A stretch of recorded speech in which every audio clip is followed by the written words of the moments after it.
Yes, this is Uncle Ruckus, no relation. I think y'all should be doing 107 facts about the Boondocks. Why it is the best show on the television. Bye-bye.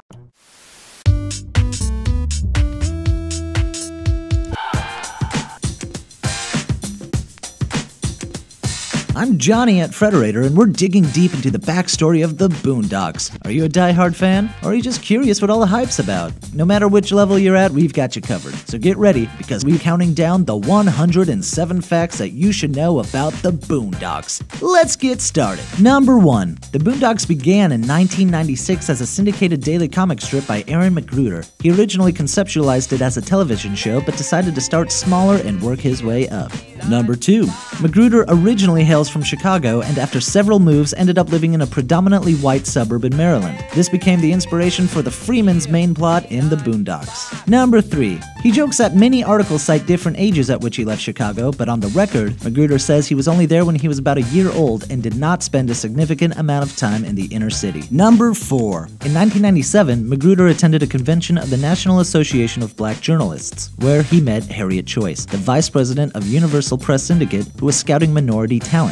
Not long after McGruder provided some samples of his work, Universal Press Syndicate signed a contract with him. By April 19, 1999, the Boondocks launched in 160 newspapers. Number 5. Oversized eyes and foreheads, McGruder's art style borrows heavily from Japanese manga, which he loves. Now that is a cultural bridge. Number 6. Bridging over the Atlantic this time, McGruder's brand of comedy was influenced by Monty Python, and he has called The Life of Brian the most brilliant piece of satire ever. Number 7. Huey Freeman was named after Huey P. Newton, co-founder of the Black Panther Party for self-defense and icon of the Black Power movement of the late 1960s and early 1970s. Number 8. The Boondocks debuted on the hit list online in February 1996 before moving to the independent student newspaper The Diamondback. The Diamondback was printed by the University of Maryland, where McGruder majored in African American studies. Number 9. McGruder is well studied in political and social movements. In fact, Melinda Schotevert, the professor of his Black Resistance Movements class in college, likened him to Huey, recalling that it wasn't long before he was giving her reading assignments. Number 10. During the comic's run in the Diamondback, a technical issue prevented it from being printed and instead was a giant oops. McGruder didn't realize until that moment that his comic was actually popular among a diversity of readers, and so he had to offer up an explanation. Number 11. The comic ran in the Diamondback newspaper until March 18, 1997. Number 12. After pulling the comic from Diamondback, the strip began appearing in The Source, a hip-hop magazine. Number 13. The comic had the third largest launch in comic history, just behind For Better or Worse and Calvin and Hobbes. Number 14. It had a circulation of 200 million daily and 300 million on Sundays, and sometimes moved out of the comic section into editorials. Some newspapers would even skip running it altogether from time to time when it touched on more controversial subjects. Number 15. It became well known for poking fun at serious issues, from violent hip-hop to civil rights leaders, though McGruder admits that even he steers clear of some subjects because he wants to work in Hollywood. Smart move. Number 16. In early 2006, McGruder handed the drawing of the comic to Boston artist Jennifer Sang, explaining that he was a better writer than an artist. Number 17. During the comic's run, Huey never smiled. Not even once. He was a real serious guy. Number 18. According to McGruder, the Freeman trio, Huey, Riley, and Grandad, represent the 3 different facets of the sort of angry black man archetype. Number 19. Following the attacks on 9/11, McGruder got even more politically intense, as if that were possible, with one issue that saw Huey calling the FBI to suggest that Ronald Reagan, George W. Bush, and Henry Kissinger as guilty parties. Soon after that, the Daily News banned the Boondocks for several weeks. Number 20. In response to the censorship, McGruder replaced the Boondocks with a strip called The Adventures of Flaggy and Ribbon. It was an adaptation of a bit regarding the terrorist attacks performed by Chris Rock while at lunch with McGruder. Number 21. After having pitched the series as a show for several years, McGruder finally struck a deal with Sony, who picked up the rights to produce a television series and a feature film based on the property. Number 22. Before allowing the series to be animated, though, McGruder wanted to make sure that he could do it right on his own terms. He even had a deal with Fox that fell through because the Boondocks is far from a primetime network show, so the pilot they created was far from what a Boondocks show should look like. Number 23. The 6-minute Fox pilot, which McGruder worked on from 2003 to 2004, was, in his words, a hellish experience, and worked him into a zombie-like state. Number 24. Mike Lazo, the senior vice president of programming at Cartoon Network, got in touch with McGruder and asked to see the pilot. While he deemed it too networky, he gave McGruder the opportunity to make the show the way he wanted, on Adult Swim. Number 25. A Among the factors that led Magruder to sign with Adult Swim was their appreciation of animation. At Fox, the concern was not for peak animation quality, whereas Adult Swim encouraged him to make it look good. Who knew they were such art connoisseurs? Number 26. Magruder declared that the Boondocks show would not bleep the use of the N-word. He said, "I think it makes the show sincere. I understand the word offends a lot of people, but that's what late night cable is for." Number 27. Executive producer Reginald Hudland isn't really executive producer. He jumped ship after the Fox pilot, and his name pops up out of contractual obligation. Number 28. The series theme was composed by Ashiru, the Peabody Award-winning hip-hop artist, veteran educator, and founder of Guerrilla Arts Inc., an arts education organization specializing in bringing high-quality arts and cultural programming to low-income communities. Number 29. Regina King provides the voices for both Huey and Riley Freeman. At first, she was only tapped to play Riley, but the show producers were having a hard time finding someone who could match her as Huey. Ultimately, they asked her to try alternating back and forth between them, and they were blown away. Magruder says that having the brothers voiced by the same person helps them feel related. Number 30. Alicia Keys nearly voiced Huey though, but had to drop out due to scheduling conflicts. Number 31. John Witherspoon, known for his role as Mr. Jones in Friday, voices Grandad. Magruder says that no one else could have played Grandad, as Witherspoon can both nail a catchphrase and balance out a dramatic scene. Number 32. Several episodes make references to Friday as well, mostly by Grandad, quoting it or literally referencing John Witherspoon. Number 33. Grandad's full name is Robert Jebediah Freeman. Number 34. Witherspoon nearly voiced Uncle Ruckus until Gary Anthony Williams came along. The producers were won over by his voice, which brought a bigness to the role that they had been looking for. Williams had appeared on Harold and Kumar Go to White Castle and does an assortment of voice work, including being the announcer for the Eric Andre Show. Number 35. Williams was encouraged to do a lot of improv since he really understood Uncle Ruckus, so a lot of his jokes are actually ad-libbed. Number 36. Jasmine Dubois was played by Gabby Soleil. During the casting process, she was a final contender alongside a 30-year-old actress who sounded nearly identical. In the end, the role was given to Soleil because she actually was a child and was able to play the role more sincerely. Number 37. Soleil voiced Jasmine until season 4 when she was recast with Kiara Polis. It's been Polis's only role. Number 38. The first episode of the animated series aired November 6, 2005 to a record-breaking 1.5 million viewers, which Adult Swim had never before received for a premiering series. Number 39.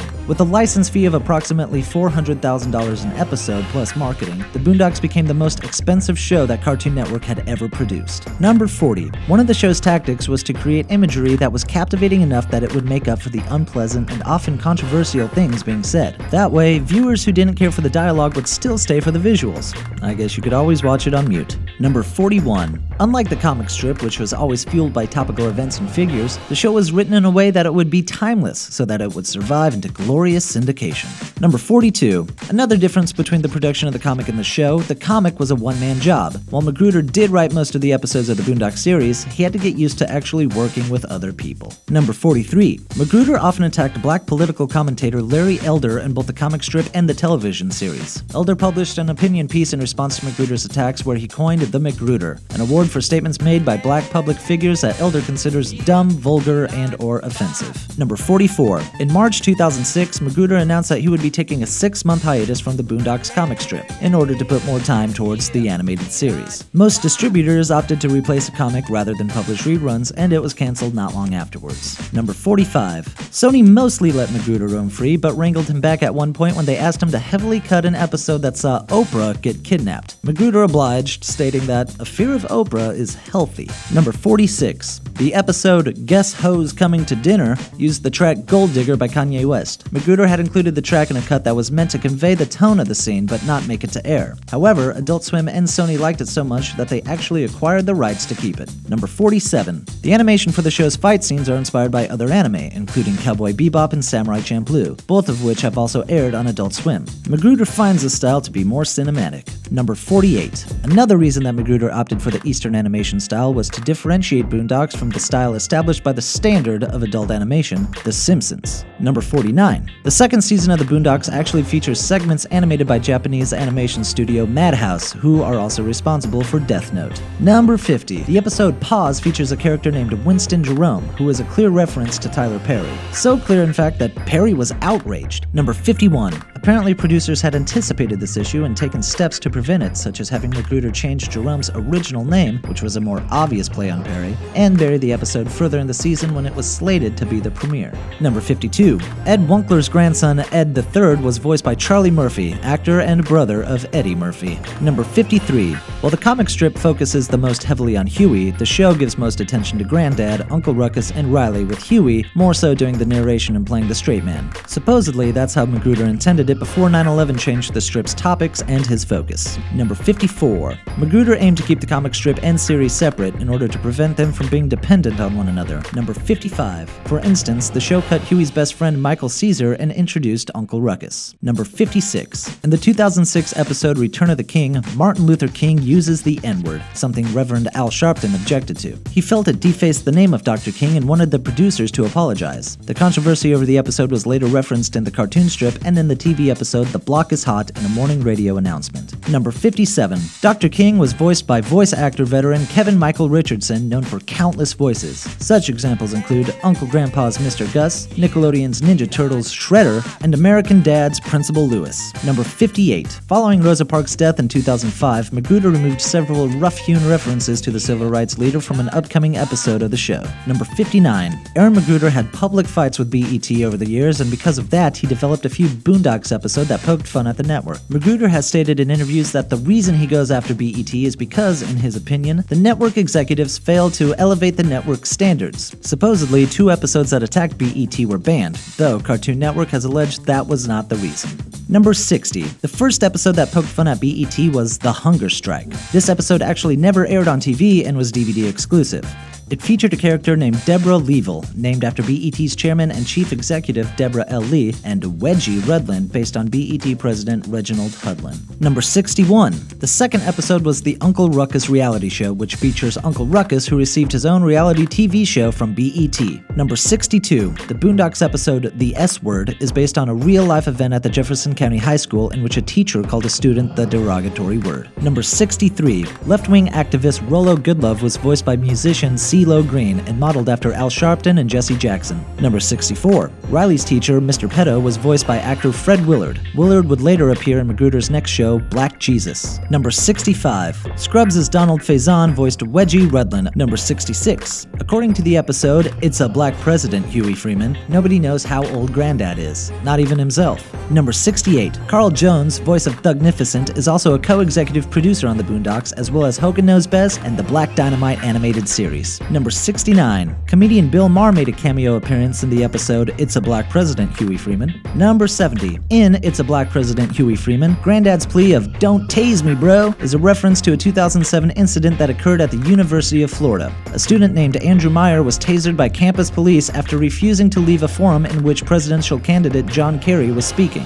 Number 71. Sung-Hoon Kim, who directed several episodes of the show, has also worked as a storyboarder on Legend of Korra and on Uncle Grandpa as the oversee director. Number 72. A pimp named Slickback was voiced by comedian Cat Williams. Number 73. Ed Wunkler III's buddy Gin Rummy was voiced by the one and only Samuel L. Jackson. Number 74. Rapper Mos Def voiced the Boondocks rapper Gangstalicious. He is based on the late Jim Kelly's portrayal of Mr. Williams from Bruce Lee's movie Enter the Dragon and Kareem Abdul-Jabbar's character Hakeem from Bruce Lee's movie Game of Death. Number 75. In the episode Attack of the Killer Kung Fu Wolf Bitch, Luna speaks of the Kumite, which is a real thing. It is a freestyle sparring or fighting in martial arts. Number 76. Comedian and actress Aisha Tyler voiced Luna. She is best known as Lana on Archer. Number 77. Attack of the Killer Kung Fu Wolf Bitch features the song Never Gonna Give You Up, which was popularized by Rick Astley. Number 78. The episode had Bob Hathcock as supervising director. He's done other work on other shows, like being an animator on such shows as Scooby-Doo and Scrappy-Doo, and animation timer on Sonic the Hedgehog and Duckman. Number 79. Mactastic and Flo Nominal of the Lethal Injection crew are voiced by actual real-life rapper Snoop Dogg and Busta Rhymes. Number 80. The episode Invasion of the Katrinians featured Cedric the Entertainer as cousin Jericho Freeman.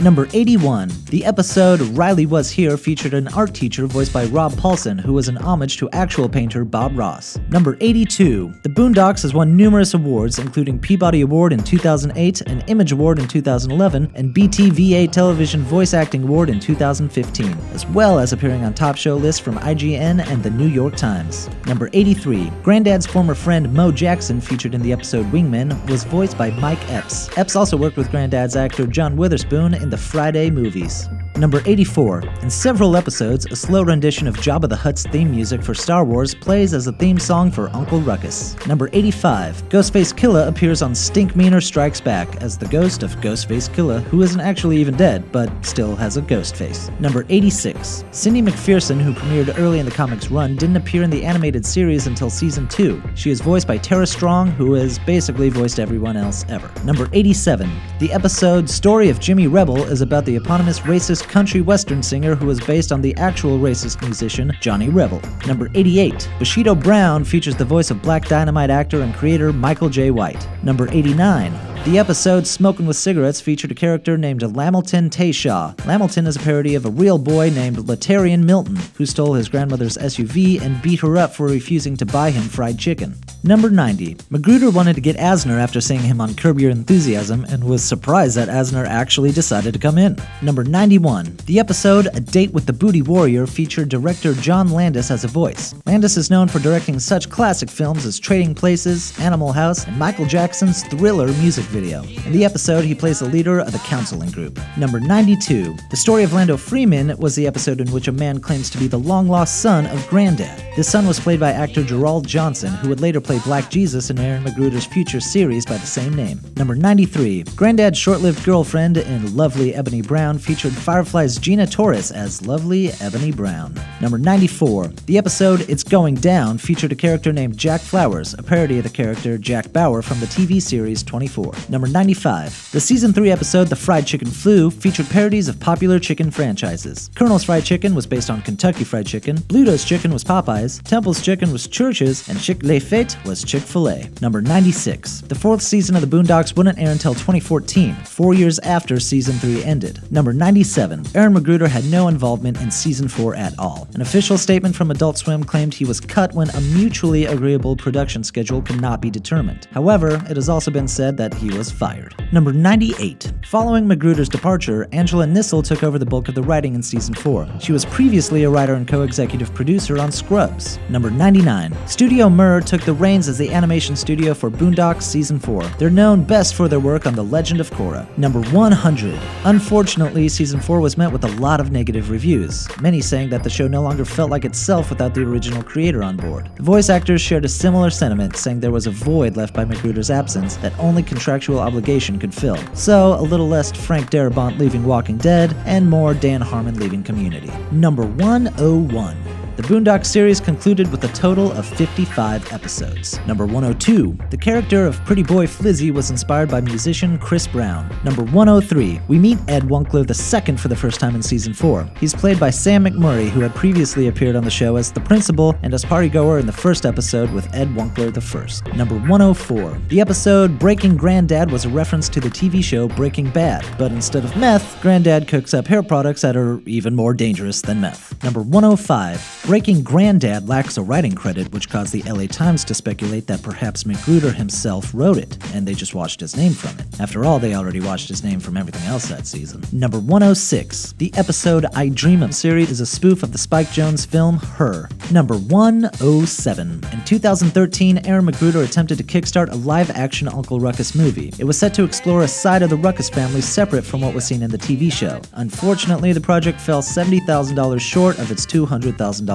goal. Thank you for watching Cartoon Hangover's 107 facts that you should know about the Boondocks. If you like this one, perhaps you'll like some of these other shows. You can follow me and my musings on Twitter at JohnnyKisAOK. And if there's another movie or TV show that you think we need to cover, please let us know in the comments, because remember, Frederator loves you. You guys should do 107 facts about the sweat glands on the back of my feet that you should know.